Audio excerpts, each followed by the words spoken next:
Wow! Wow! Hindi pa po talaga nang sink in sa amin, but we're very happy and grateful sa lahat po ng mga taong nagpakita talaga ng suporta sa amin. Grabe po yung pag-welcome sa amin after 4 months. Napaka-init talaga ng pagtanggap po nila sa amin. Kaya thank you so much po. Ayun, sobrang overwhelming po talaga. Napaka-grand ng setup natin dito sa New Frontier Theater. So having everyone in a packed theater like this, sobrang nakaka-proud din.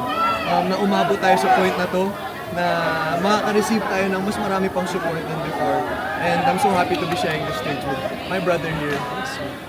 Wow! Same Wow, ulit. wow pa rin. Wow! Hindi po namin expect talaga na magiging second placer kami. Bago po i-announce kaming apat, talaga naiisip na po namin since wala po kaming idea sa outside world eh. Ano kaya mangyayari? Fourth ba? Third ba?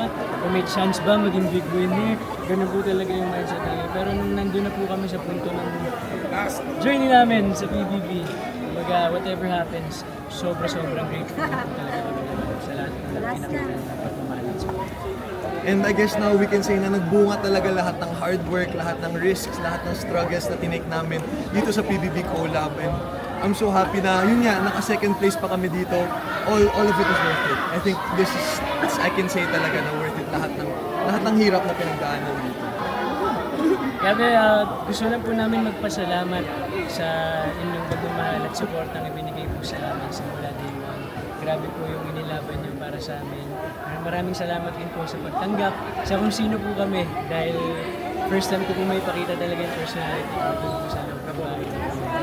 Maraming salamat po sa buong pagtanggap po ninyo sa akin at sa akin po sa ngayon, again, kakasabi ko lang po kanina na nasa outside world na po kami. Sabay-sabay na po tayo lalaban sa lahat ng hamon ng buhay. And po maraming salamat sa lahat ng pagmamahal at support na binigay niyo sa amin over the time na syempre magka-final duo kami. But more importantly, sa buong journey namin dito sa PBB.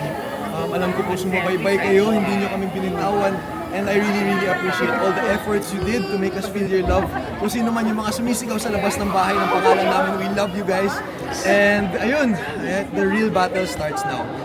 So, tatry talaga namin bumawi sa inyo lahat. We love you guys.